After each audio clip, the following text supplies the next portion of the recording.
420 హామీలను ప్రజలకిచ్చి ఒక్క హామీ నెరవేర్చకుండా అన్ని సైడ్ ట్రాకింగ్ రాజకీయాలను చేస్తూ ప్రజలను ఇబ్బందులకు గురి చేస్తున్న ప్రభుత్వం పైన తీవ్రంగా ప్రజలలో వ్యతిరేకత రావడం జరిగింది. ముఖ్యంగా 420 హామీలలో మెజారిటీ హామీలైన రైతు రుణమాఫీ 100% చేయకపోవడం, రైతు బంధు ఇప్పటి వరకు కూడా 2-3 సార్లు ఎగ్గొట్టి ఇప్పటి వరకు కూడా సరిగా దాన్ని పంపిణీ చేయకపోవడం, అదేవిధంగా రైతు బీమా కూడా ఈ రోజు వరకు కూడా అతిగతి లేదు.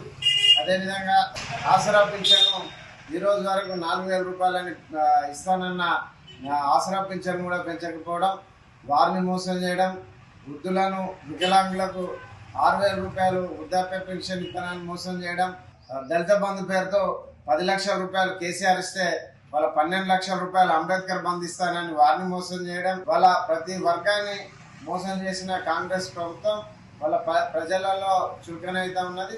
అదేవిధంగా ఇంకా ప్రతి మహిళకు స్కూటీ ఇస్తానని చెప్పడం, ప్రతి ఆడపడుచుకు నెలకు 2,500 రూపాయలు ఇస్తానని చెప్పడం, షాదీ ముబారక్ కళ్యాణ్ లక్ష్మికి తులం బంగారం ఇస్తానని చెప్పి వాళ్ళ 1,000 కోట్ల టన్నుల బంగారాన్ని కూడా ఎగ్గొట్టిన చరిత్ర వాళ్ళ కాంగ్రెస్ ప్రభుత్వాన్ని.